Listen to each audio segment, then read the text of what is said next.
Hello everyone, welcome to channel learn with ease.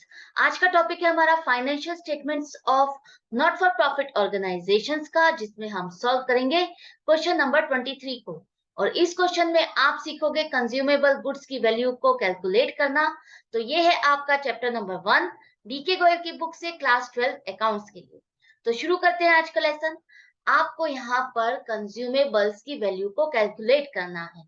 क्यों करना है, क्या पर्पस है, ये जान लोगे तो आपको ये अच्छे से कॉन्सेप्ट समझ में भी आएगा और लंबे समय तक याद भी रहेगा। आपको याद होगा कि आपने प्रॉफिट अर्निंग ऑर्गेनाइजेशंस में कॉस्ट ऑफ गुड्स सोल्ड की कैलकुलेशन की थी, जो कि आपके लिए कैलकुलेट करना जरूरी था ये जानने के लिए कि इस ऑर्गेनाइजेशन ने प्रॉफिट अर्न किया है या लॉस अर्न। अब यहाँ पर जो एनपीओ है वो भी अगर किसी इवेंट को ऑर्गेनाइज करती है तो वहां पर वो जो स्टॉक परचेज करती है तो वो उसको कुछ को कंज्यूम करती है, कुछ उसका बच जाता है। तो उसके लिए ये जानना बहुत जरूरी हो जाता है कि कितना स्टॉक उसने यूज किया है और कितना बच गया है, इस इवेंट में कितना खर्चा हुआ है। वही आज के लेसन में हम सीखेंगे। और इस एनपीओ में आपको कैलकुलेट करना है मेडिसिन कंज्यूम्ड की वैल्यू। आपके पास है कुछ डाटा जिसके बेस पर आपको कैलकुलेशन करनी है।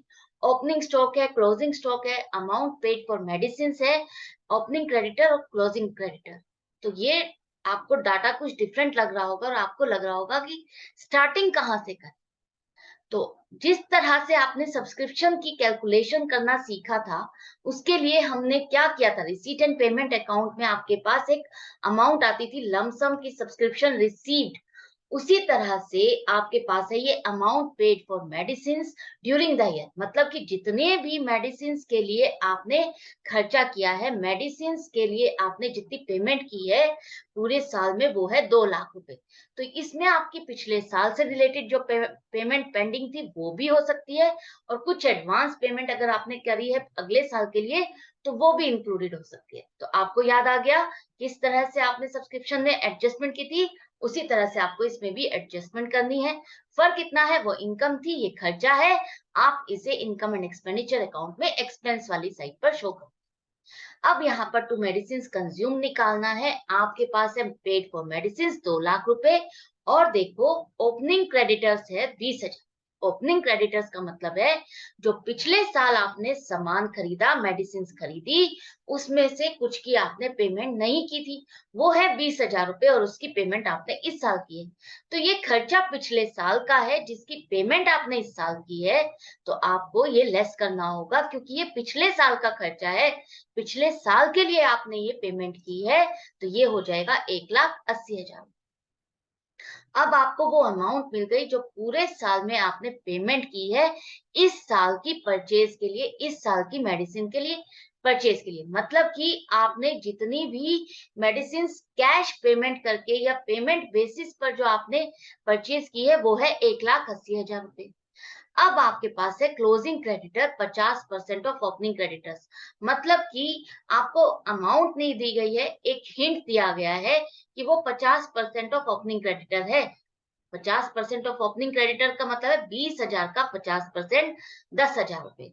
तो आपके क्लोजिंग क्रेडिटर की अमाउंट है 10,000 रुपए। तो 10,000 रुपए की कुछ मेडिसिन ऐसी है जिसको आपने खरीदा लेकिन आपने उसकी पेमेंट नहीं की। तो वो मेडिसिन तो आपने इसी साल खरीदी है, खर्चा तो आपने इसी साल किया है, लेकिन आपने उसकी पेमेंट नहीं की है। स्टॉक मिल गया है, पेमेंट नहीं की है, तभी क्रेडिटर्स बने हैं वो। तो इस साल का ये खर्चा है, और इस साल आपने ये सामान खरीदा है, आपके पास आ गया है, तो आप इसको ऐड करोगे।